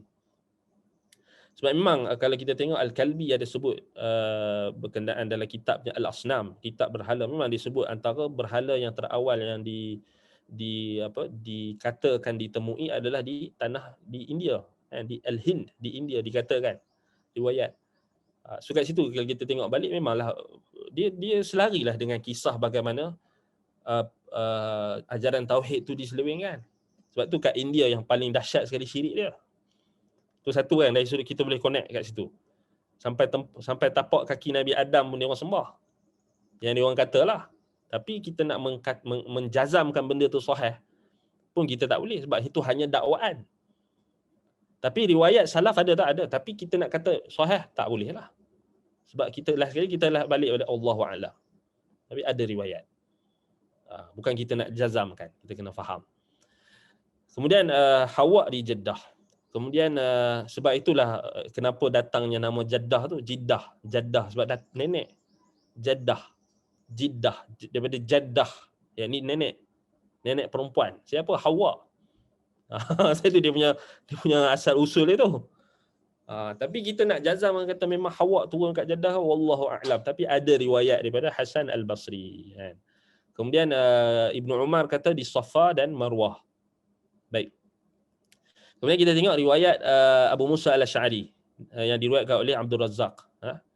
Dia kata apa? Inna Allah hina ahbata Adam min al-jannah ila ar allamahu sun'ata kulli shay wa zawwadahu min thimaril jannah fa thimarukum hadhihi min thimaril jannah ghaira anna hadhihi tataghayyaru wa tilka la tataghayyar. Ini sangat penting. So riwayat ni riwayat yang sahih. Sahih daripada sahabat Nabi, iaitu apa? Siapa? Abu Musa Al-Asy'ari. So ni maklumat yang sangat penting. Diriwayatkan oleh Abdul Razzaq As-San'ani, riwayat daripada Ma'mar, Auf, kemudian Qasamah bin Zuhair daripada Abi Musa Al-Asy'ari. Katanya, so ni riwayat sahabat. Inna Allah hina ahbata Adam minal jannah. Sesungguhnya Allah ketika menurunkan Adam daripada syurga ilal ardi, ke muka bumi. Allamahu sun'ata kulli syai. Allah ajarkan segala kemahiran sesuatu, segala ilmu sesuatu untuk Adam survive di atas muka bumi. Allah ajarkan. Macam nak buat api, macam mana nak buat pakaian daripada bulu, semua Allah ajarkan. So ini, siapa kata? Abu Musa Al-Asy'ari radhiyallahu anhu. So tak mungkin Abu Musa dia cakap base pada pendapat dia, mesti dia dapat daripada Nabi. Jadi riwayat ni dia walaupun mauquf dari sudut riwayah, tetapi marfu' bil hukmi. Sebab dia benda ghaib, benda yang sebelum, benda sejarah, benda yang sebelum. Dia Allah ajarkan segala sesuatu. So termasuklah nak buat apa semua, nak survive atas muka bumi ni Allah ajar. Kemahiran hidup Allah Taala ajar Nabi Adam. Ialah mustahil lah. Logik pun, secara logiknya mustahil lah Nabi Adam turun Dia tak tahu apa. Lepas tu tiba-tiba anak dia lebih tahu daripada dia. Tak logik lah. Kan? So mestilah yang asal tu lebih tahu. Nabi Adam lebih tahu. Yang itu jugalah yang datang dalam Quran, wa 'allama Adam al-asma'a kullaha. So Allah dah ajar dekat syurga lagi Adam tentang nama-nama segala sesuatu. Cuma bila kita tengok riwayat Abu Musa al-Asy'ari ni, jelas kepada kita Allah ajarkan perincian tentang nak buat apa benda dekat atas muka bumi. Wa zawwadahu min thimaril jannah. Yang ni yang penting. Allah membekalkan kepada Adam daripada buah-buahan daripada syurga. Allah bekalkan ketika Allah turunkan Adam daripada syurga, Allah bekalkan buah-buahan daripada syurga. Fathimarukum hadhihi min thimaril jannah. Buah-buahan yang kamu tengok, yang kamu makan hari ini ni asal usulnya daripada buah-buahan daripada syurga. Asal usulnya daripada buah-buahan daripada syurga. Ghaira anna hadhihi tataghayyaru wa tilka la tataghayyar. Bezanya buah-buahan yang kamu makan ini dia berubah. Dia akan busuk, dia akan rosak. Tetapi yang ada di sana di syurga yang asal tidak berubah. So di sini faedah yang sangat agung. Maksudnya apa? So riwayat ni riwayat Abdul Razzaq As-San'ani dan Suyuti nukilkan dalam Ad-Durrul Manthur, katanya diriwayatkan oleh Al-Bazzar, Ibn Abi Hatim, At-Tabrani, Al-Hakim dalam Al-Mustadrak dan disahihkan oleh beliau. Baik, jadi kalau kita riwayat ni sahih daripada Abu Musa al-Asy'ari. Baik. Jadi kalau kita tengok balik, apa faedah sangat penting. So maksudnya di sini, buah-buahan yang kita makan hari ni tak ada dia punya origin, asal usulnya memang daripada syurga. Memang daripada syurga. Cuma Allah Ta'ala tak jadikan buah-buahan yang ada di atas muka bumi ni kekal. Dia akan rosak, dia akan busuk. So guys tu dia akan rosak dan busuk sebab dia memang bukan untuk kekal. Itu Abu Musa al-Asy'ari bagi tahu. So dekat sini apa faedah penting? Maksudnya di sini, bila Allah Ta'ala ceritakan kat kita tentang buah-buahan di dalam syurga, wa utubihi mutasyabiha dalam surah Baqarah kan, Ibnu Abbas kata apa? Tidak ada laisa fil jannati laisa fil jannati ma yushbihuhu minad dunya illa al asma. Tidak ada yang disebutkan di dalam syurga sama ada buah-buahan, nikmat dan sebagainya yang sama dengan apa yang ada di muka bumi ini, melainkan hanyalah nama. Nama saja sama, hakikat tak sama. Maksudnya apa? Asal usulnya adalah datang daripada syurga.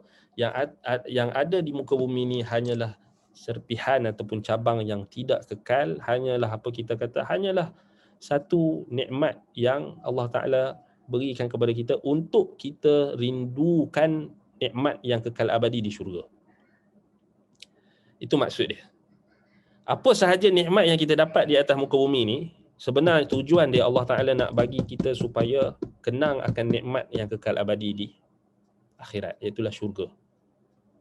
Sebab tu kalau kita tengok setiap perkara, nikmat yang kita dapat dekat dunia ni, dia akan berkongsi sifat tau, wajah dan juga sifat dari sudut perkongsian apa yang kita dapat nikmat kat dunia ni akan dapat juga kat dunia, kat syurga nanti. Contohnya macam Allah Ta'ala sebut dalam syurga adanya buah-buahan, adanya minum-minuman yang lazat. Adanya sungai. Sebab tu kalau kita tengok sampai sekarang, mana ada orang kalau dia tengok sungai dia tak seronok. Kecuali kalau sungai tu kotor lah. Fitrah manusia, dia tengok sungai, dia seronok. Lebih-lebih lagi kalau sungai tu sungai yang jernih. Dia nak mandi je. Dia kira nak pergi mandi. Tambah-tambah tengah musim panas ni. Dia nak terjun mandi. Mana ada dia bersabar kalau dia tak seronok tengok sungai. Dalam syurga adanya Nahrul Kautsar, adanya Nahrul Rahmah, adanya sungai rahmat, adanya sungai subhanallah. Begitulah juga buah-buahan. Mana ada orang yang dia tengok buah-buah ni dia tak suka makan. Dia akan kok mana pun, walaupun dia dah bosan ke makan buah tu, tapi kok mana pun dia akan rindukan juga kalau dia dah lama tak makan buah tu. Dia tak dapat buah apa? Buah durian ke, buah manggis ke kan. So dia nak makan juga. Dia ada juga dia tasyawuk, dia rindukan dengan buah-buahan. Apple. Paling kurang apple, dia nak makan apple. Dia tengok anggur lazat, dia nak makan anggur. Macam budak-budak lah. Kalau kita tengok budak-budak, dia kan suka makan buah-buah ni. Kalau kita ajar didik dia suka makan buah-buah lah. Kalau kecil-kecil kita ajar dia makan coklat lah dia suka. Sebab apa? Sebab memang fitrah lah, dia akan suka dengan buah-buahan tu lebih berbanding dengan benda-benda lain. Sebab buah-buahan ni nikmat dari sudut dia punya kesedapan, kemanisan dan sebagainya tu. So memang kita kata dari sudut fitrahnya memang itulah. So memang benda tu Allah Ta'ala prepare siap-siap dah untuk kita. Kita boleh terima benda tu. Dan apa lagi kat dunia ada lagi? Nikmat adanya isteri, adanya suami, adanya isteri. Satu nikmat. Adanya anak-anak, satu nikmat. Cuba tengok dalam syurga nanti, Allah Ta'ala sebut apa? Yatufuna bil wildani mukhalladun. Yatufuna bi wildanin mukhalladun. Yatufuna alaihim wildanun mukhalladun. Akan mengelilingi anak-anak kecil, wildan, budak-budak kecil. Mukhalladun, mereka kekal dalam syurga. So ada tak waktu kita bila kita duduk, kita dikelilingi oleh anak-anak kita, bahkan kita akan rasa seronok bila adanya budak-budak kecil. Kalau kita tengok budak-budak kecil ni, kita akan rasa nikmat, rasa seronok dengan melihat kerenah dia, melihat dia punya telatahnya. Itu belum lagi kalau di dalam syurga. Dalam syurga nanti dia akan layan kita, dia duduk dengan gembira, dengan bahagia kita. So nampak, setiap nikmat yang ada di muka bumi ni, nikmat yang kekal abadi, nikmat yang asalnya adalah di dalam syurga. So sebab kita kena faham apa sahaja nikmat yang Allah Ta'ala bagi di bumi, kita di dalam hidup kita sementara ini, sebenarnya dia nak mengenangkan kita akan nikmat yang kekal abadi. Dan sebab itulah kenapa Nabi Adam AS sangat menyesal, dan dia macam mana Nabi Adam AS sangat rindukan kepada syurga sampai ketika Isra' dan Mi'raj. Ketika Nabi bertemu dengan Nabi Adam di langit yang pertama pun, Nabi Muhammad SAW melihat Nabi Adam betapa dia sangat sedih bila dia tengok anak-anak dia dimasukkan ke dalam, zuriat keturunannya dimasukkan ke dalam neraka. Sebab dia orang tak dapat nikmat yang asal. Bahkan mereka diazab. Na'udzubillah min dzalik. Rahmatnya seorang bapa. Baik. Jadi itu antara riwayat yang penting lah. So kat sini dah datangnya kaedah-kaedah yang ulama datangkan, macam Imam Ibn Khuzaimah datangkan kaedah apa dia kita kata qadrul mushtarak. Qadrul mushtarak sebenarnya datang daripada tafsiran Ibn Abbas. Dan Nabi SAW sendiri pun pernah, qadrul mushtarak ni, setiap sesuatu yang wujud dia ada perkongsian dari sudut sifat ataupun daripada satu wajah. Dia bukan daripada berkongsi pada setiap wajah. Dia akan ada perkongsian, dipanggil qadrul mushtarak. Dan adanya qiyasul aula, macam mana kita dah bincangkan sebelum ni, praktikal. Setiap yang wujud tu pasti akan ada yang berkongsi pada satu wajah, tetapi yang ada di syurga itu lebih aula, lebih nikmat. So kat situ kita kata dia yang difahami oleh ulama. Baik. Siapa lagi yang bawa kemukakan konsep qadrul mushtarak ni? Ibnu Abbas, Ibnu Khuzaimah yang datang kemudian, Syekhul Islam Ibnu Taimiyah, Abu Uthman ataupun Sa'id bin Uthman, Abu Uthman Sa'id Ad-Darimi, Uthman bin Sa'id Ad-Darimi, dan ramai lagi ulama-ulama yang terawal yang mereka datangkan konsep tersebut. Baik. Untuk memahami isu-isu berkenaan dengan benda ghaib, supaya kita boleh nampak apa kaitan dia dengan kehidupan kita. Baik, kemudian kita tengok dalam riwayat Al-Hakim daripada Ibnu Abbas. So di sini datang riwayat Ibnu Abbas, yang ni yang sahih. Berapa lama Ibnu Abbas tinggal menetap di dalam syurga. Kalau kita tengok tadi yang riwayat kata 40 tahun, 100 tahun tu semuanya tak sahih. Yang riwayat yang sahihnya ada riwayat Ibnu Abbas. Katanya, ma uskina adamul jannata illa ma baina salatil asri ila ghurubi syamsi. Tidaklah Adam alaihissalam itu menetap atau tinggal di syurga kecuali hanyalah tempohnya hanyalah antara solat asar hinggalah tenggelam matahari. Maksudnya sangat singkat. Cuma kita nak kiaskan selepas solat asar, antara solat asar dengan maghrib tu waktu apa? Kat situlah datang poinnya tu. Kat situlah datang perbezaan perkiraan tu. So kat situ kita tawakuf lah. So hadis ni sahih. Kalau kita tengok sahih ala syarti Syaikhain. Dan kat situ kalau kita tengok ini, dia adalah isyarat bahawasanya Nabi Adam AS dia tinggal dekat syurga tu dalam tempoh yang sekejap, antara asar dan maghrib, ghurubus syams. Macam mana tempoh dia? Adakah macam sama macam kita kiraan dia 24 jam ke macam mana sehari? Wallahu taala a'lam. Kita perincian yang lebih detail macam tu, kat situ kita stop lah, tawakuf. Kat tu kita ada limit dah. Tetapi kalau kita tengok balik, inilah sebenarnya apa yang kita boleh faham dia, macam nak bagi tahu dekat kita usia dunia ni. Usia dunia kan. Sebab datang dalam riwayat yang lain, Nabi SAW bagi tahu perumpamaan usia dunia. Itulah antara usia umat ini. Usia umat ni maksudnya antara umat ni dengan hari akhirat adalah antara asar dan maghrib. Tapi kita tak boleh nak bagi tak confirm berapa dia punya tu, sebab kita tak tahu kiamat berlaku bila, dan kiraan itu berapa kita tak tahu. Sebab dia, kalau kita siapa yang mendakwa tahu, maksudnya dia mendakwa tahu ilmu ghaib lah. Tak boleh lah kan. Baik. Kemudian datang dalam riwayat Abu Hurairah dalam Sahih Muslim. Nabi SAW bersabda, khairu yaumin طلعت فيه الشمس يوم الجمعة وفيه خلق آدم وفيه أدخل الجنة وفيه أخرج منها وفي صحيح من وجه آخر وفيه تقوم الساعة. Baik, Nabi SAW bersabda, hari yang terbaik, yang apa dia kita kata, matahari yang terbit padanya, itu yang hari yang terbaik yang matahari terbit daripadanya adalah hari Jumaat. Kenapa? Kerana hari itu, hari Jumaat, hari yang diciptakan Adam. Hari itulah Adam dimasukkan ke dalam syurga, dan hari Jumaat jugalah Adam dikeluarkan daripada syurga. Wa minha ukhrija wa fihi ukhrija minha. Hari yang sama. So kat situ kenapa ulama kata hari yang sama, maksudnya Adam duduk dekat dalam syurga ni hanya sekejap lah. Tapi sekejap tu pun dah nikmat. Dalam riwayat lain disebutkan hari Jumaat juga berlakunya kiamat. Dalam riwayat Abu Hurairah lagi, kalau kita tengok, kita sebutkan tadi, wa fihi ukhrija minha, sama. Baik. Kemudian Imam Ibnu Katsir rahimahullah disebutkan bawa riwayat yang tak kuat lah, tentang Adam dengan Hawa turun daripada syurga dalam keadaan telanjang dan ditutup dengan daun syurga saja. Kemudian ada dialog lah. Kemudian yang ni, riwayat ni tak kuat lah, maksudnya kalau kita tengok, kita riwayat ni panjang, mungkar lah riwayat ni. Baik,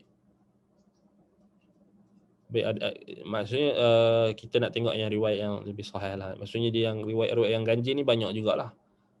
Sebab tu kaedah riwayat-riwayat yang ganjil, yang terlampau ganjil, dan riwayat yang sanadnya gelap, muzilmul ataupun mungkarul hadis dan sebagainya, kita lebih baik kita tak payah ceritalah. Kalau kita dah tahu, tak payah ceritalah, sebab dia akan menimbulkan keraguan dan sebagainya kan. So kita tak perlu cerita. Baik. Kemudian dalam mentafsirkan ayat apa? Kalau kita tengok balik, fatalaqa Adamu min rabbih,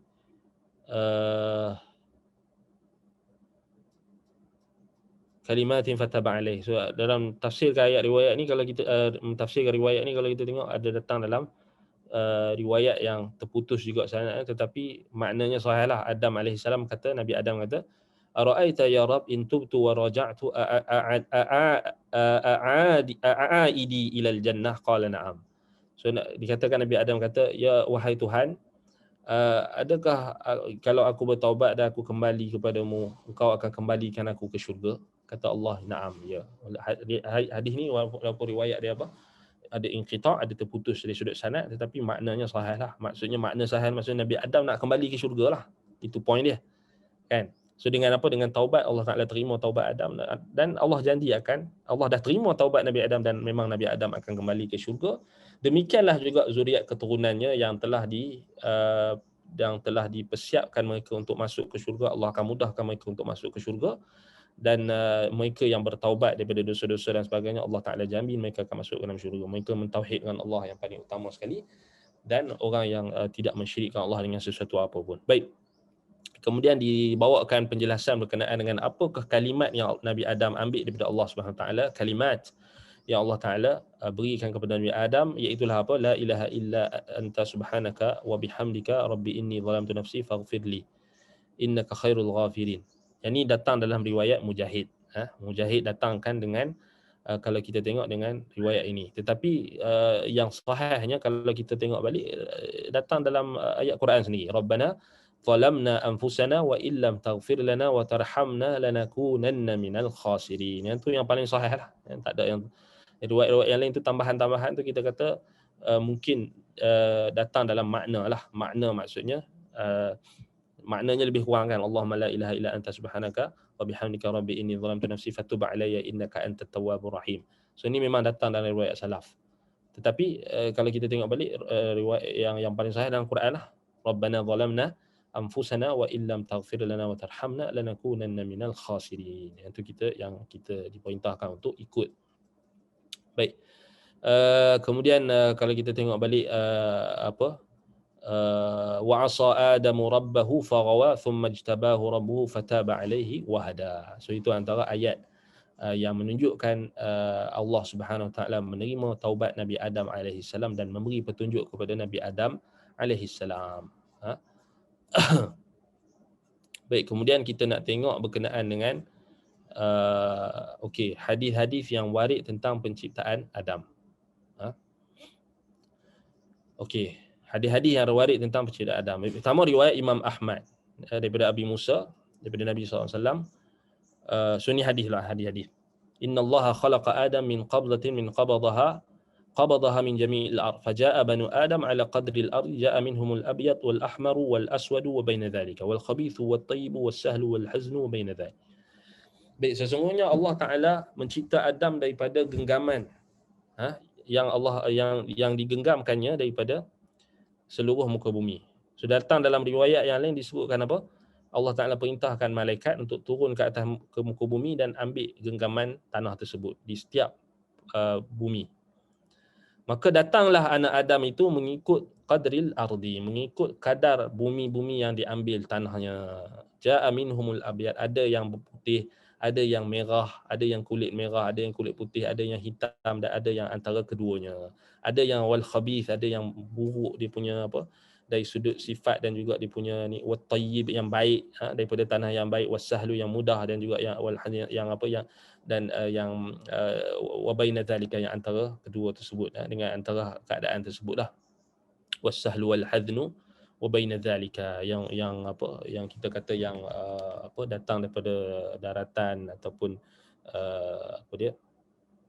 yang mudah dibentuk, yang susah untuk dibentuk, al-sahl wal hazni yang mudah untuk dibentuk dan ada yang susah untuk dibentuk. Maksudnya dia yang ada yang keras, ada yang lembut, macam itulah. Itu maksud dia kan.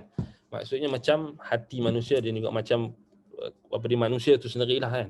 So sifat sama ada physically ataupun sifat dari sudut rohani, semuanya ada kaitan dengan tanah tu sendiri. So Allah Ta'ala dia cipta kita daripada tanah dan dia tahu asal usul kita dan dia tahu apa yang kita. Sebab itulah kat sini kita tengoklah dia benda ni dia boleh diterima dengan akal kita. Sebab apa? Sebab benda yang kita tengok kat atas muka bumi ni, kita dah sebut tadi, dia ada preparation ataupun dia adalah satu preparation untuk kita boleh terima apa yang akan berlaku di akhirat. So ingatlah, ini kaedah yang penting berdasarkan riwayat Abu Musa al-Asy'ari dan berdasarkan kaedah qadrul mushtarak yang dikemukakan oleh Ibnu Abbas, yang dikemukakan oleh Al-Imam Ibnu Khuzaimah, Syekhul Islam Ibnu Taimiyah dan ramai lagi ulama-ulama yang bawakan perkara yang sama. Maksudnya apa yang kita nampak di atas muka bumi ni dia adalah isti'dad, dia adalah tauti'ah, dia adalah muqaddimah untuk kita melihat apa yang ada di akhirat nanti. Baik, anda bagi contoh yang mudah lah. Kalau kita tengok dekat satu tempat dekat California ni, dia ada apa? Dia nama apa tempat tu? Anda tak ingat dah dia. Dia ada satu tempat ni dia panggil sekejap nak check balik.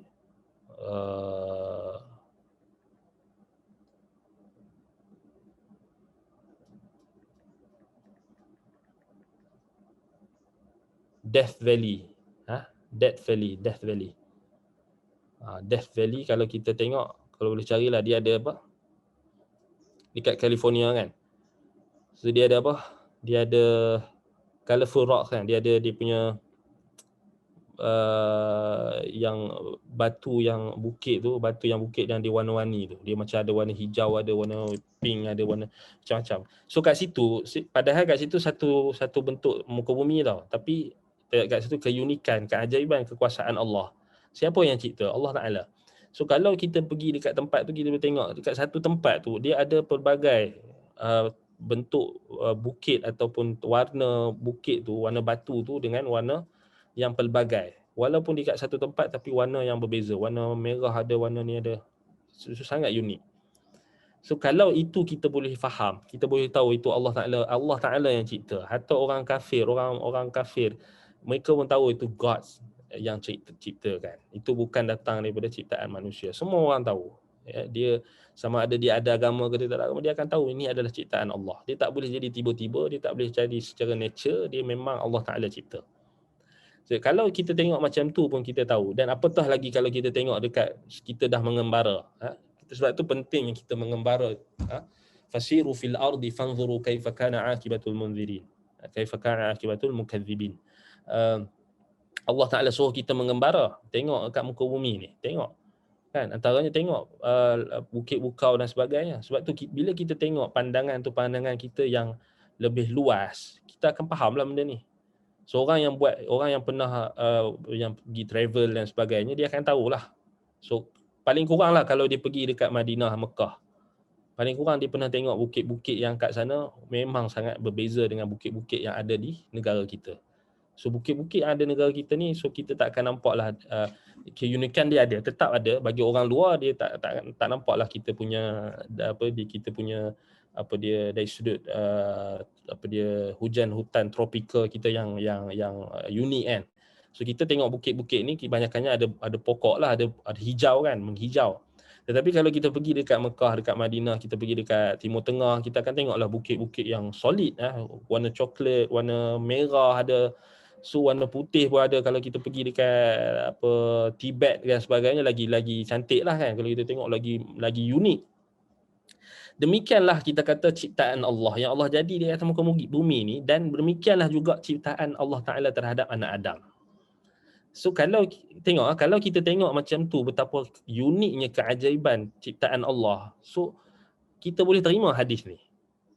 Orang yang dia ada fitrah, dia akan terima hadis ni. Sebab Nabi kata Allah Ta'ala cipta Adam daripada genggaman tanah yang Allah Ta'ala perintahkan malaikat untuk ambil daripada setiap muka bumi, yang daripada situlah datangnya anak Adam ni berbeza-beza dari sudut kulit mereka, dan juga unsur dari kelembutan mereka, dan juga kerasnya fizikal mereka dan sebagainya, dan juga rohani mereka termasuklah.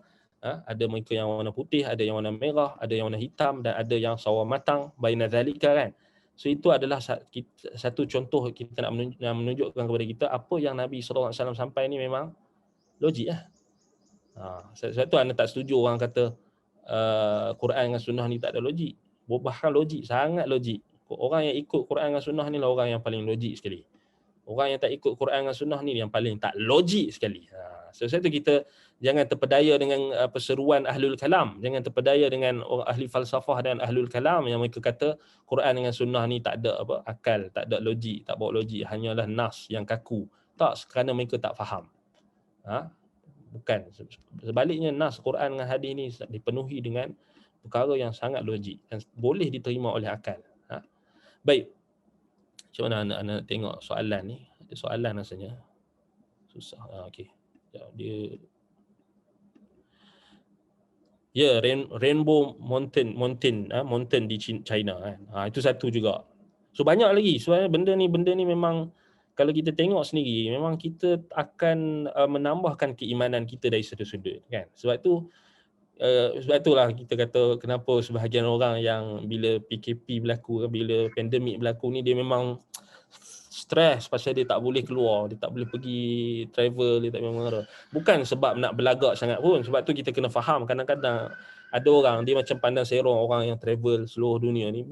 Dia orang bukan nak berlagak sangat pun, bukan dia orang nak show show off ke apa benda. Memang itu fitrah. Memang kita janganlah pandang serong pada orang yang suka berjalan, orang yang suka pergi travel luar negara, yang pergi ke negara-negara yang berbeza-beza, dari sudut dia punya, kan ada yang apa yang pergi naik basikal lah apa semua yang dia pergi travel kan. So kita jangan pandang remeh juga tau tentang minat dia orang tu. Selagi minat dia orang tu dia orang salurkan pada untuk menambahkan keimanan dan sebagainya, keimanan mereka kepada Allah. Mereka pun bukan pergi sana buat maksiat kan. So mereka pergi untuk mereka, yalah kita kata itu sebenarnya fitrah sebenarnya. Kita nak tahu apa yang perincian apa yang ada di atas muka bumi ni, kita nak tahu lebih. So Allah Ta'ala tak pernah larang. Bahkan Allah galakkan kita pergi dengan niat untuk apa? Ibadat. Niat untuk kita tambahkan keimanan kita kepada Allah. Maka tak salah untuk kita pergi travel dan sebagainya. Sebab itulah kenapa ada sebahagian orang, memang ada sahabat-sahabat yang cerita, memang dia orang stres bila dia orang tak boleh pergi mengembara. Tapi mereka sabarlah, mereka dah tak memang tahu benda ni memang dah international kan, global. Masalah pandemik ni dia orang bersabar, tapi dia orang pun harapkan nak pergi travel lagi. Yang paling apa yang paling orang Islam rindui nak pergi Mekah dengan Madinah lah. Itu yang paling mereka nak travel sekali sebab nak ibadat kan. Baik. Apa ayat tadi, yakni surah apa yang tentang merantau. Dalam surah Ar-Rum, yang anda cek balik ayat dia, banyak ayat Allah Ta'ala perintahkan kita, antaranya beberapa ayat, contohnya macam ayat dalam Ali Imran dengan An-Nahlu ayat 36. Ali Imran ayat 137. Ayat 137 Allah kata, qad khalat min qablikum sunanun fasiru fil ardi fanzuru kaifa kana aqibatul mukadzimin. Maka telah berlalulah sebelum kamu sunnatullah, yakni sunnah Allah, yang inilah apa yang ketetapan Allah yang Allah tetapkan pada umat yang terdahulu. Fasiru fil ardi, maka berjalanlah di atas muka bumi, mengembaralah. Fanzuru, maka perhatikan. Jangan mengembara tu semata-mata mengembara hanya nak rilis, hanya kita kata nak rilis tension, hanya nak shopping, hanya nak memuaskan keperluan dunia semata-mata. Tapi Allah Ta'ala kata fanzuru, lihatlah, ambil iktibar. Kaifa kana aqibatul mukadzibin, bagaimana akibat bagi orang-orang yang mendustakan ayat-ayat Allah, mendustakan seruan Rasul. So, Allah Ta'ala suruh ambil iktibar. Pergi kat sana bukan semata-mata tengok kan, pergi ke, contohnya pergi ke apa dia, kita kata ke tempat-tempat yang mempunyai sejarah yang tertentu, maka kita nak belajar tentang apa sejarah umat terdahulu tu, dan kita nak ambil pengajaran lah, bukan kerana kita nak ikut kemaksiatan mereka, bukan juga nak ikut, nak turuti apa yang mereka buat kan. Kemudian dalam surah An-Nahl ayat 36, kalau kita tengok balik, walaqad ba'athna fi kulli ummatin rasulan an i'budullaha wajtanibut taghut faminhum man hadallahu wa minhum man haqqat alaihi dhalah fasiru fil ardi fanzuru kaifa kana aqibatul mukadzibin. Fanzuru kaifa kana aqibatul mukadzibin. Allah Ta'ala suruh kita jalan di atas muka bumi. Sebab tu adanya ulama yang melakukan rihlah, adanya rihlah, Ibnu Fadlan, adanya rihlah ulama tulis kitab melakukan rihlah perjalanan. Sebab itu kena ulama-ulama dulu, dia orang macam itulah juga, dia orang keluar, bukannya dia orang duduk dalam satu tempat saja kan. So kat situlah kalau kita tengok balik, selalunya orang yang dia duduk hanya satu tempat, dia tak keluar merantau, dia tak tengok dunia luar, selalunya dia punya pemikiran tu agak tertutup. Ini selalunya lah kebiasaan yang agak tertutup. Berbeza dengan orang yang dia keluar merantau, dia pergi travel dan sebagainya, selalunya orang yang mengaji di luar negara dan sebagainya, dia punya pemikiran tu agak terbuka sikit. Nak banding beza dengan orang yang tak pernah travel, orang yang tak pernah merantau ni, dia agak sempit sikit. Sebab dia nampak special ni kan, tapi orang yang keluar ni dia sebab tu kita kata galakkan tu kan. Sebab tu kita doakanlah moga pandemik ni cepat berakhir dan kita nak kembali nak mengembara di atas muka bumi kan. Maksudnya untuk kita ambil pengajaran. Sebab tu kita kata benda ni bukanlah benda yang kita kena, maksudnya tak perlulah kita sampai kita nak ejek orang yang suka mengembara dan sebagainya, kerana ada kita kata dia ada wajahnya dari sudut perintah syarak, dari sudut kita nak ambil pengajaran. Dia sudah ambil pengajaran daripada situ kan. Bukanlah sebab tu kita kata paling kurang dia pergi tu bukanlah kerana nak pergi semata-mata nak enjoy dan saya itu lain lah. Jadi balik pada niat lah kan, balik pada niat dia nak mengembara tu. Ada yang pergi ke sana nak buat maksiat dan sebagainya, itu balik pada niat masing-masing lah. Tapi ala kulli hal mengembara untuk melihat alam yang dicipta oleh Allah Subhanahu Wa Taala ni salah satu ibadat umum, iaitulah yang Allah Taala perintahkan kita untuk melihat penciptaan langit dan bumi dan sebagainya, termasuk dalam ayat-ayat kauniyah, tanda-tanda ciptaan Allah. Baik, hadis-hadis Nabi pun banyak galakkan benda ni sebenarnya kalau kita nak tengok kan. Baik, kemudian dalam riwayat yang berikutnya, innallaha khalaqa adam min qabdatin qabadaha min jami'il ard faja'a banu adam ala qadri al ard faja'a minhum al abyad wal ahmar wal aswad wa baina dhalik was sahl wal had wa bahna wal khabith wa tayyib, sama juga macam tadi riwayat yang tadi. Kemudian dalam riwayat yang lebih terperinci, iaitulah riwayat Ibnu Mas'ud daripada sekumpulan daripada sahabat Nabi. Wa fa ba'atha Allahu 'azza wa jalla Jibril fil ard. Ni yang lebih terperinci. Iaitu Allah mengutuskan Jibril. Pada asalnya sebelum Nabi Adam dicipta tu, Allah perintahkan Jibril untuk turun ke atas muka bumi untuk ambil tanah-tanah tadi. La ya'tiyahu bitinin minha, supaya dia ambil daripada tanah tu. Faqalatil ard. Kemudian Jibril katakan dekat bumi. Ketika Jibril memijak bumi untuk ambil tanah daripada muka bumi ni, bumi jawab. Faqalatil ard. Maka bumi jawab. So ni benda yang ghaib. Benda ghaib kita tak boleh nak cakap dengan bumi kan, tapi malaikat Jibril boleh cakap dengan bumi.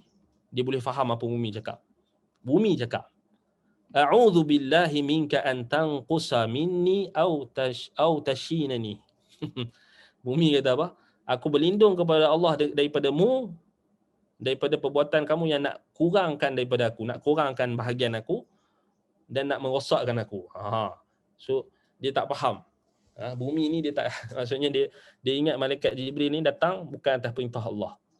Faraja'a wa lam ya'khudh. Kemudian kita bumi pun dia ada ego dia sendiri kan.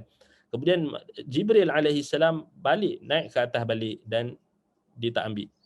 Wa lam ya'khudh. Wa qala rabbi innaha 'adzat bika fa'adztuha. So pasal apa Jibril balik? Jibril kata, ya wahai Tuhan, sesungguhnya bumi ni dia minta lindung daripada aku dengan namamu. Lalu aku pun fa'adztuha, maka aku pun beratlah nak ambil, naik balik dia. Faba'atha Mikail fa'adat minhu fa'adhaha. Allah Taala utuskan Mikail. Sama juga tak boleh juga. Maksudnya bumi ni keras kepala. Dia tak mau ambil daripada bahagian dia. Dia minta lindung kepada Allah. So Mikail pun naik balik, tak ambil. Faraja'a faqala kama qala, sama juga dia cakap macam Jibril. Faba'atha malakal mauti. Allah Taala perintahkan malaikat yang paling keras sekali, yang paling garang, yang paling kita kata yang sejak Allah Taala ciptakan dia memang tak pernah senyum, sama macam malaikat yang menjaga neraka. Lalu yang ni yang keras sikit, maka dia turun, maka bumi tadi minta lagi perlindungan, minta lindung kepada Allah. Kemudian malaikat maut ni dia tak macam Jibril dan Mikail, dia kata apa? Wa ana a'udzu billahi an arji'a wa lam unaffidh amrah. Dan aku pun minta lindung kepada Allah daripada aku kembali kepada Allah dan aku tak melaksanakan perintah Allah. Dia kena keras. Fa akhadha min wajhil ard wa khalaqahu. Maka malaikat maut lah yang ambil bumi-bumi ni, tanah-tanah daripada muka bumi ni, lalu dicampur-campurkan seperti mana yang Allah Taala perintahkan. Walam ya'khudh min makanin wahidin. Dia tak ambil daripada satu tempat saja.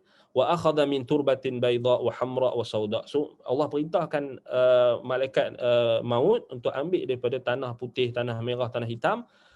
Falidzalika kharaja banu adam mukhtalifin. Sebab itulah anak Adam ini dia berbeza-beza dari sudut warna kulitnya, dari sudut dia punya, kita kata dia punya tona warna kan, dia punya warna kulit dan sebagainya pun berbeza-beza. Fasa'ida bihi faballat turaba hatta 'ada tinan laziba. Maka malaikat maut pun naik dan dia berjaya ambil tanah-tanah tadi, kemudian dicampurkanlah dibasahkan tanah tersebut sehinggalah dia menjadi seperti tinun lazibin ataupun tinan laziban, Al-lazibu huwa alladhi yalziqu ba'dahu bi ba'd. Lazib maksudnya tanah itu yang dia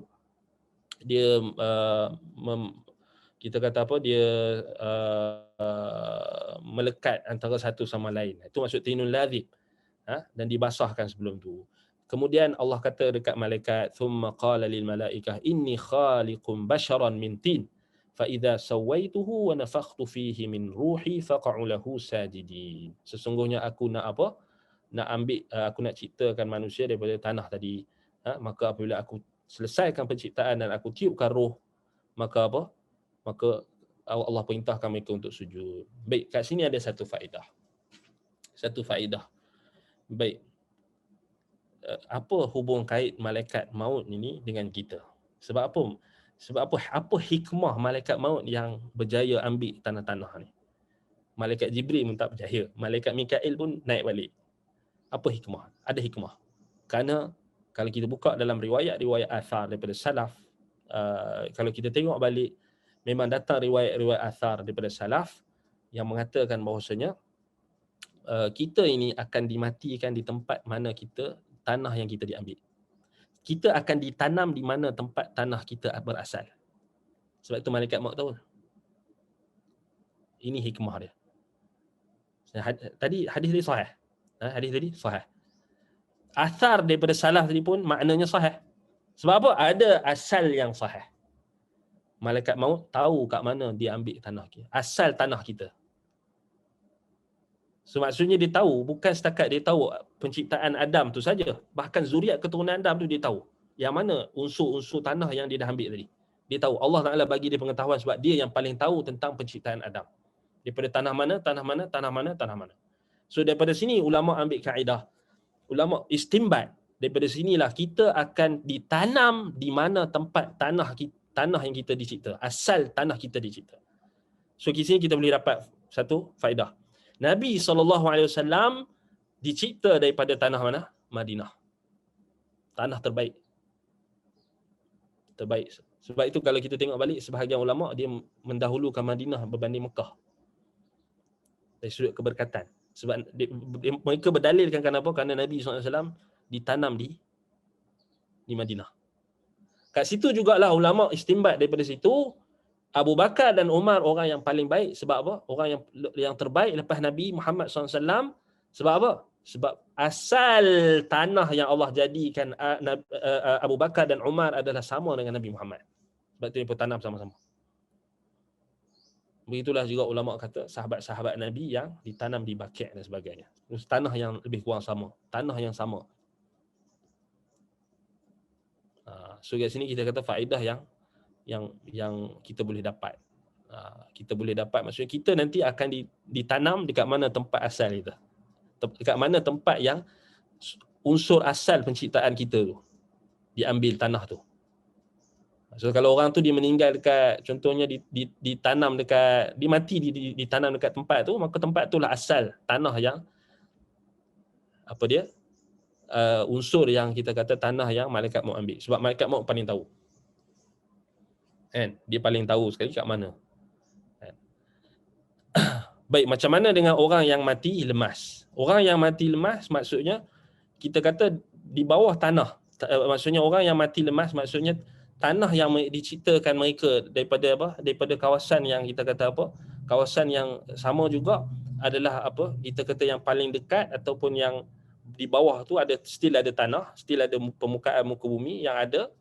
Kat situlah dia ambil. Wallahu taala alam. Kat situ kita kata apa? Dia akan ditanam dekat ditanam di kawasan yang dia mati.